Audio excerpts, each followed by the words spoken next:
have my employees. How can you be able to communicate effectively to bring out the best in that person without, maybe reacting or instilling fear, I can give you an example of that, where the owner of the company called me and he said, look, next time you're in to do our sales training for our team, there's a particular member, great at what he does, but unfortunately he's got a personal hygiene problem. And I go, yeah, so what do you want me to do? And he said, look, we don't know how to do it, but can you do it? Can you speak to that person? And that I'd never been asked of that request. So I thought, okay, this is a challenge.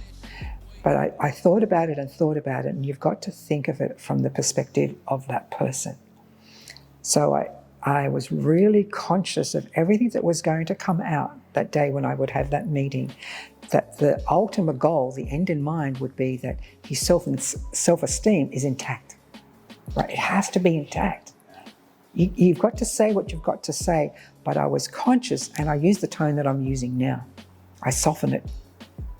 So first I spoke about how happy they were with his performance, with his outcomes, with his results. And I also then acknowledged that the company cares enough to invest in paying me to speak to him further about other personal issues. So I'm leading it step by step. I'm conscious the whole way. I have to do what I have to do because my end in mind is that his self-esteem is intact. Mm-hmm. So I then give an example. And I said to him, look, imagine a white shirt. You're wearing a white shirt. You're in an interview, you're wearing a white shirt, but you've got this great big blue stain, ink stain. Would you think that would be really distracting, having to look at that person with this? And he said, yeah. And I said, what would you be thinking? Oh, how did it get there? Why did it get there? Does he know that it's there? Why didn't it change? And I said, yes, it would be distracting. I said, but once it got fixed, would you agree there's no problem? He said, no problem.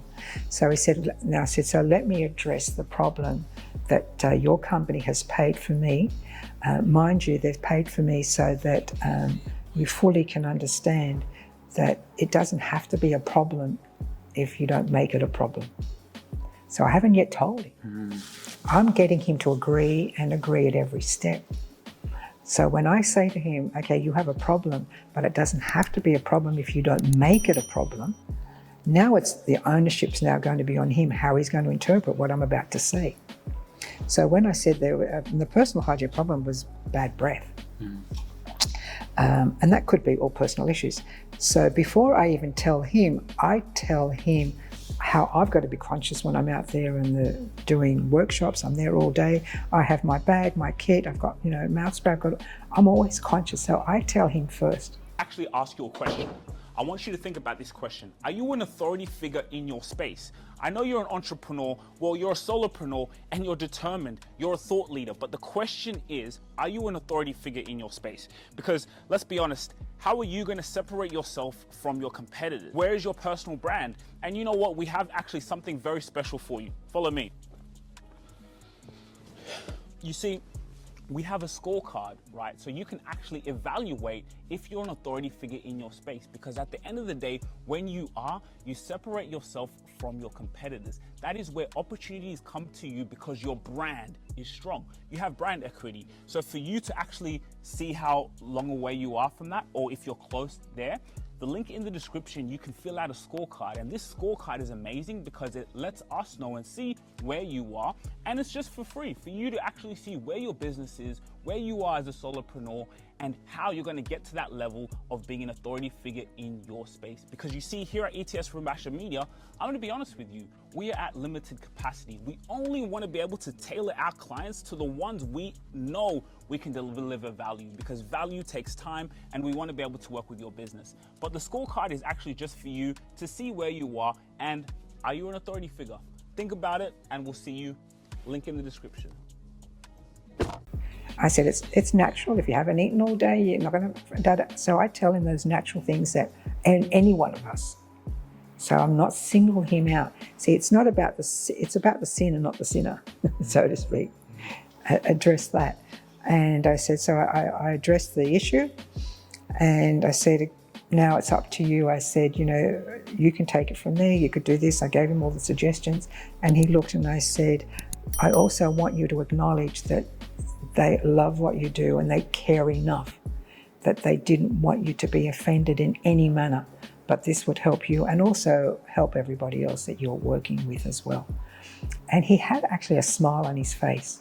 And he was more appreciative of how conscious I was, how I was making him feel. But I mean, I could have gone straight from A to Z and told him straight away. But I would never have got the outcome. And nor would, you know, they may have, could have lost the guy. Goes, oh, I don't have to deal with this. But when he knows they've gone out of their way to make this as desensitized as possible, then I take it on board. Wow. You know why that's very fascinating to me? So I read the book, How to Win Friends and Influence People. And Dale Carnegie. that was exactly the formula. Yeah. That what you just said and the way you described, and I love how you told the story to be able to explain that to me. So true, right? We get caught up in this space of you go and criticize someone. Oh, I haven't got time. You know, the excuse is I haven't got time. But could you imagine when you don't have time and you need to do it and you're not comfortable in doing it? Could you imagine the tone of your voice? See how I'm even emulating it. Then you're going to be abrupt. And that's what a lot of people don't get. Why someone is either hurt or offended or angry. It's nowhere near what the words you've said, it's how you actually delivered it. Because we go on what you were implying. Because if I'm in that irritated state, it's like the nun saying, well, what's wrong with you?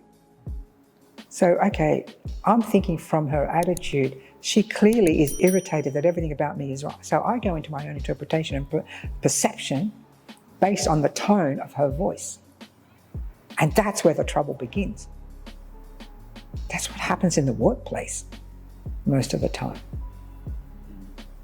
Their tone of their voice, they could be tired, angry, having enough sleep, and they have no idea or clue.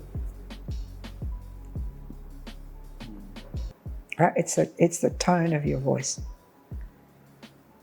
And even the way you... Real quick, please guys, please make sure you take the time to like, share and subscribe. Go and hit the subscribe button so we can keep giving you guys content, so you guys can be notified as soon as we drop some news and information that's really going to help you. And then another thing, guys, and by the way, subscribing, it doesn't cost any money, nothing, no dollars, just go in there, hit the subscribe button. Again, Spotify, make sure you download our episodes on Spotify. We are exclusive to Spotify because we are getting that deal. If you really enjoyed this video, make sure to click here, and I'm sure you're gonna love that one.